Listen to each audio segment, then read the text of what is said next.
Merci. Anne Schneider, je suis CUPH aux hôpitaux universitaires de Strasbourg et avec le docteur Emerlé qui fait partie de l'unité INSERM biomatériaux et bioingénierie tissulaire. Nous avons le plaisir de vous parler donc de la nature des réponses tissulaires et de l'importance des propriétés micromécaniques de biomatériaux utilisés en chirurgie. Donc actuellement, de plus en plus de biomatériaux sont utilisés en chirurgie.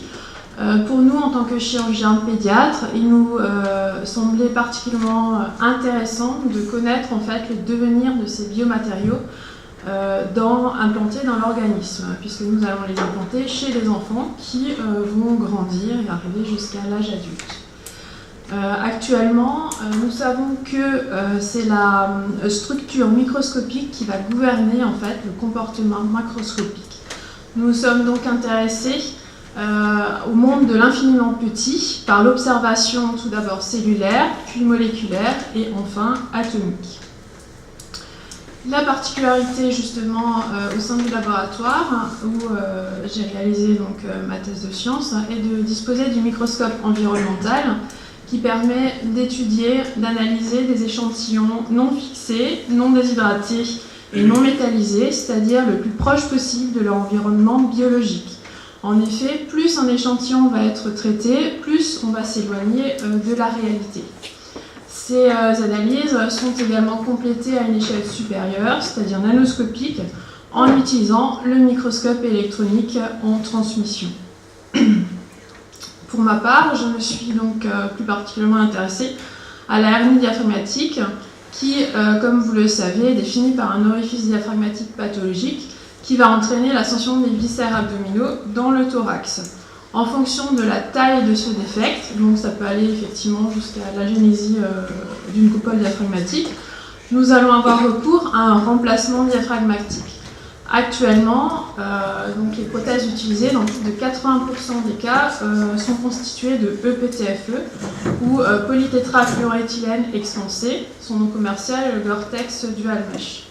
Effectivement, le fabricant a ainsi texturé les deux faces pour bien les différencier avec la face rugueuse qui va être orientée vers le thorax et qui devrait permettre de stimuler l'intégration tissulaire. Au contraire, la face lisse, elle, va être orientée vers l'abdomen afin de prévenir les adhérences intestinales. Observons justement ces différences de texture en microscopie avec sur la première ligne la face dite lisse qui est une face plutôt homogène et qui finalement a plus fort grossissement, c'est la dernière colonne du tableau, n'est pas si lisse que ça puisque vous voyez la présence de micropores dont la taille est environ du micromètre.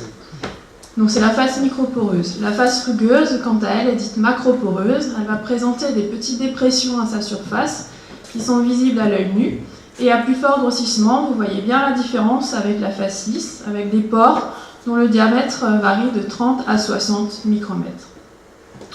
Donc ces différences de structure vont influencer justement la réponse biologique. Voici par exemple en microscopie photonique une coupe transversale d'un explant. Un explant, c'est-à-dire une prothèse diaphragmatique qui a lâché, que nous avons dû remplacer et que nous avons donc observé en microscopie. Voici justement cette face rugueuse à gauche de l'écran, la face lisse à droite de l'écran et la réponse biologique correspondante. Donc on voit bien déjà ici, rien qu'en microscopie optique, la différence. Regardons de plus près ce que la cellule en fait va fabriquer sur cette surface. Donc nous avons bien vu qu'il y avait une différence entre les deux faces, mais sur une même face, nous avons également observé des modifications au sein de la matrice extracellulaire. Voici par exemple une matrice extracellulaire qui est bien dense, bien développée, qui va recouvrir l'ensemble de la surface avec un réseau fibrillaire bien organisé. À d'autres endroits, donc c'est toujours sur la même face, nous avons vu plutôt du tissu conjonctif plus lâche, avec ces faisceaux de fibres de collagène qui vont pénétrer directement à l'intérieur du biomatériau. Ceci est confirmé en microscopie électronique en transmission, avec ici donc la ligne pointillée verte qui vous montre en fait l'interface entre la structure poreuse du PTFE, à droite et en haut de l'écran, et en face, donc la réponse biologique. Les flèches en rouge vous montrent bien cette pénétration des fibres de collagène qui vont donc rentrer directement dans la structure poreuse du biomatériau. À d'autres endroits, notamment les zones périphériques, c'est-à-dire les zones où nous allons fixer en fait notre prothèse au tissu adjacent, nous avons observé de véritables modifications structurales avec cette orientation parallèle des faisceaux de fibres de collagène. Ceci est probablement, enfin pas probablement, mais effectivement lié à des forces de traction qui s'exercent sur ces zones de fixation de la prothèse. C'est ce qu'on appelle en fait des phénomènes de mécanotaxie.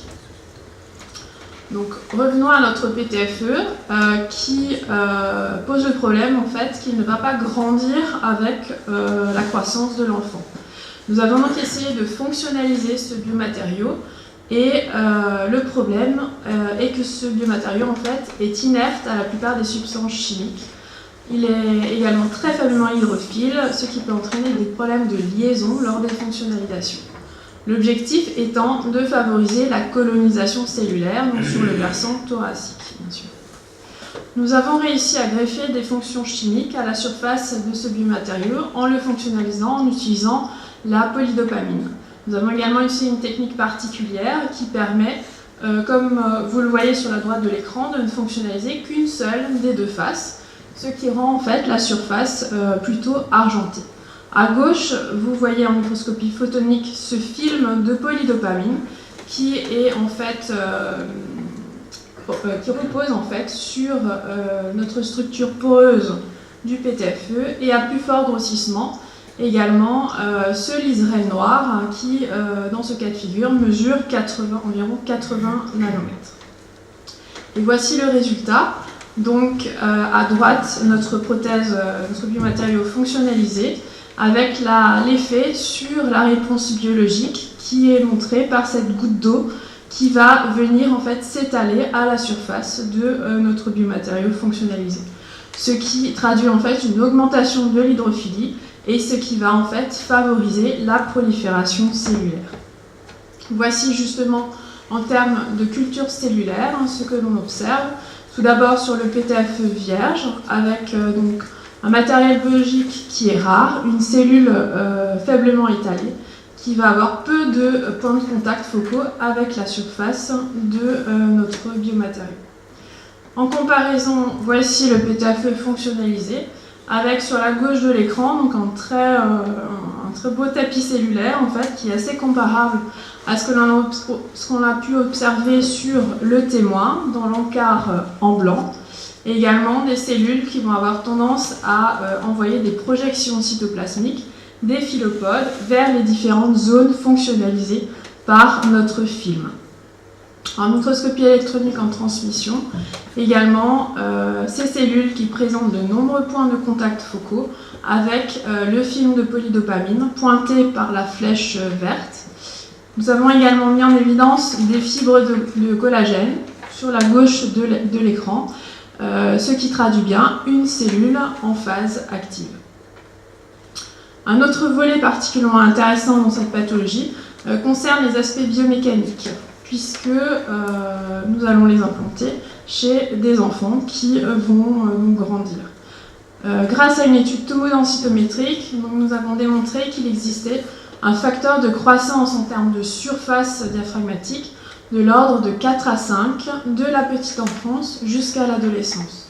Il nous semble donc particulièrement intéressant de développer un biomatériau qui soit plus étirable, plus élastique. Voici justement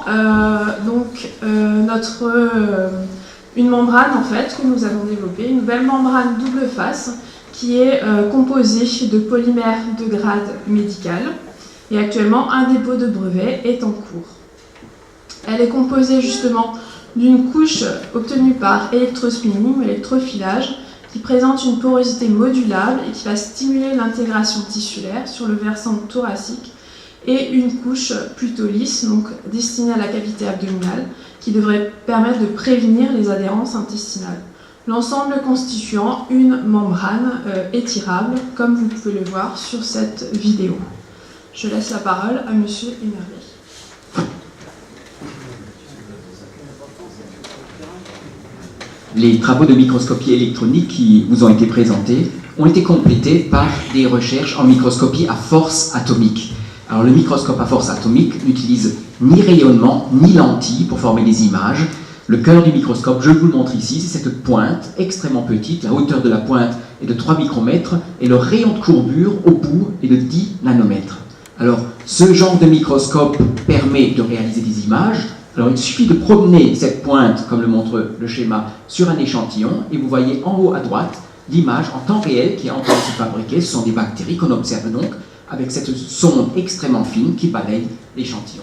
Mais la spécialité de notre laboratoire est d'utiliser ce même outil sans balayer l'échantillon et ne garder que l'axe vertical Z en direction de l'échantillon. Alors voilà ce que nous faisons. Nous pouvons fixer au niveau de la pointe un ligand et sonder des récepteurs d'une cellule ou d'une surface. On peut donc, grâce à cet outil, recueillir deux types d'informations. On peut mesurer des forces d'interaction entre des molécules ou des molécules et une surface, mais également relever, mesurer les propriétés mécaniques à l'échelle de la cellule, donc dans les domaines micrométriques.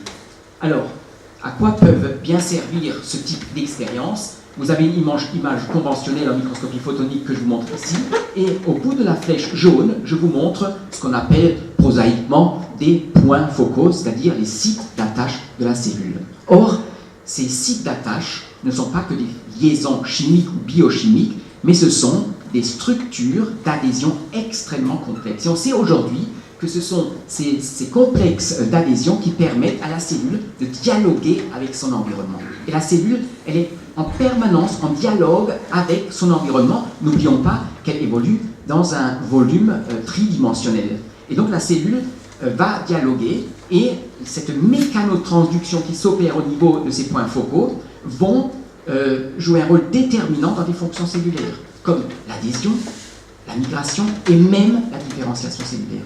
Alors pour illustrer cela, je vous montre juste la migration cellulaire, donc d'abord schématiquement. Alors que fait la cellule? Il y a une expansion de la membrane plasmique vers l'avant, on appelle ça un lamellipode, et ce lamellipode va chercher dans son environnement un substrat qui lui convient, qui lui est favorable. Ensuite, ce lamellipode se pose, il fabrique une nouvelle structure d'adhésion, la cellule s'avance. Alors pour un fibroblast par exemple, on sait que le mouvement est de 1 micromètre par minute, et on voit qu'ensuite, la partie arrière se détache, et ainsi la cellule a migré. Alors ça c'est un schéma, vous allez me dire c'est facile à dessiner. Eh bien, je vais vous montrer maintenant la même chose dans la réalité. Prenons une boîte de pétri, on est en 2D, et je vais mettre dans cette boîte de pétri des substrats de rigidité variable, donc tantôt plus dur, tantôt plus mou. Lorsque je pose des cellules sur du verre, vous avez une image conventionnelle, toutes les petites baguettes que je vous montre ici, ce sont donc des points focaux, des sites d'adhésion. Je prends maintenant les mêmes cellules, je les pose sur un substrat de 200 kPa. Pourquoi j'ai pris 200 kPa? Eh bien c'est justement la rigidité du biomatériau que vient de vous montrer Anne Schneider. Donc on voit que pour la cellule, il y a toujours des points focaux parce que pour la cellule, c'est quelque chose de toujours dur. À l'échelle humaine, ça correspondrait à la dureté de l'acier, par exemple. Ces mêmes cellules maintenant, si je les pose sur une surface molle, 20 à 50 kPa, eh bien voyez, les points focaux disparaissent, la cellule n'aime plus ce substrat. Et donc, ce que nous faisons dans la poursuite des travaux qui viennent de vous exposer, c'est de mesurer les rigidités des matrices extracellulaires produites par les cellules en réponse à l'implantation du biomatériau. On fait ça à l'aide de cette sonde colloïdale que j'ai collée au bout de la pointe. Elle est toute petite, c'est micrométrique, et on a pu mesurer. Ça c'est donc une image réelle. En bas vous avez l'implant, au-dessus en bleu vous avez tout ça, ça c'est la réponse cellulaire. Alors les premières cellules qui vont venir coloniser votre implant, eh bien elles vont reposer, nous l'avons mesuré, sur quelque chose de relativement dur, 200 kPa, elles auront des points focaux. Et regardez, lorsqu'on mesure des matrices extracellulaires un peu plus loin, donc après un certain temps d'implantation, eh bien on voit que les mesures sont différentes, 20 kPa, la cellule n'est plus dans le même environnement et évidemment cela va influencer le devenir de cette cellule. Alors, il est clair que les deux voies que nous venons de vous exposer, aussi bien la fonctionnalisation ainsi que le matériau plus étirable, donc dans le cadre d'une recherche translationnelle, c'est absolument séduisant, mais nous avons également pu montrer que c'est certainement la combinaison de ces deux voies qui va se révéler prometteur et nous permettre de développer un matériau réellement novateur. Nous vous remercions pour votre attention.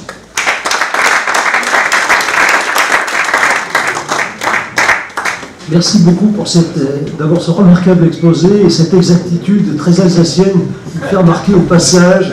Et je voulais ajouter simplement qu'il s'agit d'un sujet vraiment typiquement pédiatrique puisqu'il s'agit d'accompagner la croissance. C'est vraiment la problématique que l'on a tous dans le domaine de la pédiatrie, en chirurgie orthopédique, etc. Et à cette occasion, je remercie très vivement la présence du professeur Pellerin qui nous accompagne, qui nous aide, qui nous stimule depuis tant d'années. Vraiment merci d'être présent pour cette manifestation. Alors, y a-t-il des questions dans la salle? C'est pas évident, mais c'est un sujet très pointu, mais néanmoins, on peut certainement, parce que ça a été, ils ont fait, vous avez remarqué, ils ont fait un effort le mot n'est pas bon, de vulgarisation, c'est-à-dire que vous avez très vite compris de quoi il s'agissait. Oui, bonjour Jean-Pascal, tout d'abord, bravo pour cette présentation que je trouve vraiment passionnante et enfin, c'est remarquable.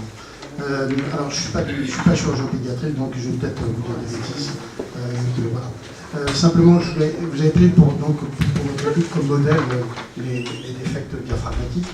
Donc, voilà, c'est sûrement un excellent modèle. Je voulais savoir si ce type de modèle peut être applicable, notamment chez l'enfant, à d'autres types de défects, notamment pariétaux. Je pense par exemple aux omphalocètes, si les souvenirs sont bons, ou des choses comme ça qui peuvent poser de très gros problèmes de reconstruction. Donc, je voulais savoir si vous avez pensé à ça, si vous êtes projeté sur ça. Alors, merci, effectivement.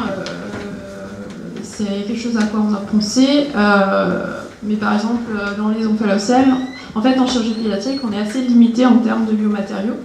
Donc par exemple pour les reconstructions dans les omphalocèles ou la paroxysis aussi, on a tendance à utiliser effectivement le même biomatériau aussi. Donc c'est surtout en termes de biomatériaux en fait qu'on est assez limité, donc ce seront des études aussi à réaliser. Jane Vanna. Félicitations, mais pour moi, le diaphragme est un muscle. On a vu beaucoup de fibroblastes. Est-ce qu'un jour, on verra des fibres musculaires envahir cette prothèse? Absolument. Alors, vous avez vu qu'on a utilisé le terme de fonctionnalisation. Nous avons montré, pour l'instant, l'étude a été faite sur des fibroblastes, mais bien entendu, cela est envisagé avec des fibres musculaires, et nous pouvons d'ailleurs ensuite, sur cette sous-couche faite de polydopamine, nous pouvons construire par-dessus et faire des couches qui vont attirer des populations cellulaires très particulières, comme des cellules musculaires. Autre question? Oui. Vous ne suivez pas les journaux, mais peut-être lisez-vous les journaux plus populaires comme l'Obs, et vous avez vu qu'il y a quelque temps, nous avons été... je fais partie de ce groupe mis pas en procès, mais en condamnation, entre guillemets, pour avoir utilisé des prothèses dans la chirurgie reconstructrice vaginale. Vous êtes peut-être sans savoir qu'il y a un procès en Australie très grave, un même procès aux États-Unis, que la société Johnson & Johnson a déposé l'arrêt de ce matériel à cause de ça. Et donc ma question va dans ce sens-là. Si vous voulez, on a eu il y a quelques années l'idée, pour des reconstructions dans des prolapsus très sévères et des éventrations périnéales, d'utiliser du matériel. Vous savez que nos maîtres, et je me tourne là vers M. Pellerin, les plus anciens, avaient largement condamné l'usage en milieu sceptique de ces matériaux. Et donc ma question va un peu dans le sens, est-ce que vous pensez également, bon là vous êtes dans un matériel totalement aseptique, encore que la chirurgie du diaphragme est quand même au contact du digestif, et on peut imaginer quand même qu'il y a des problèmes bactériologiques.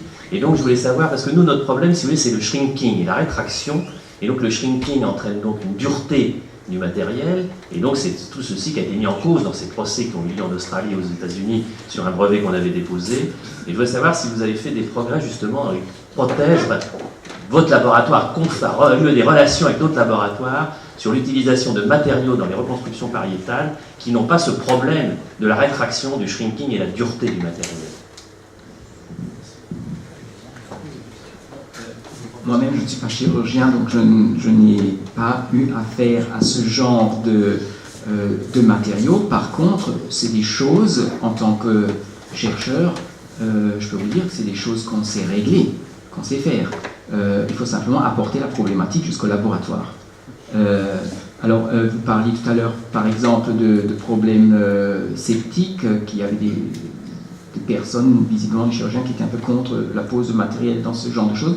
Alors, par exemple, de ce côté-là, nous avons déjà fait des progrès, parce que nous savons, par exemple, déposer à la surface de ce genre de matériaux des peptides antimicrobiens, qui peuvent donc résoudre ce problème.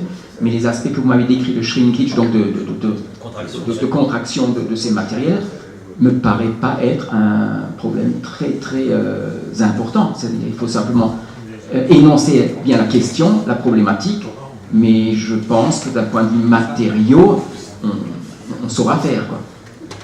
Ça ne me paraît pas faisable. Et manifestement, vous avez créé un matériau qui est fonctionnalisable, mais ce matériau lui-même est étirable, comme vous l'avez montré. Effectivement, bon là actuellement, il faut compléter la caractérisation en termes de culture cellulaire, de tests mécaniques, mais pour l'instant, effectivement, ce du matériau est beaucoup plus étirable que ce qu'on connaît actuellement.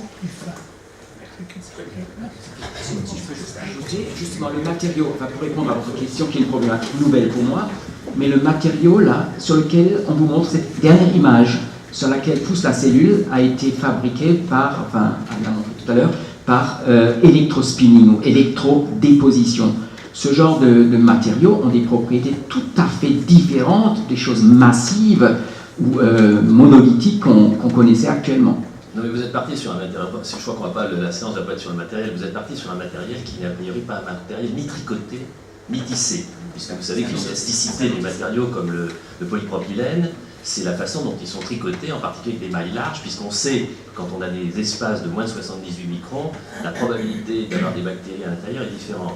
Donc là, c'est un système en fait qui n'est pas un système tricoté. C'est un système, c'est partie du Gore-Tex, alors que nous, si vous voulez, dans notre utilisation, et je me tourne vers les chirurgiens pariétaux ici, l'utilisation du Gore-Tex en chirurgie pariétale n'est pas bon. On est mieux du matériel, nous, c'est le polypropylène, si vous voulez, notre matériel de. Alors en pédiatrie, je suppose qu'avant, vous utilisiez du polypropylène.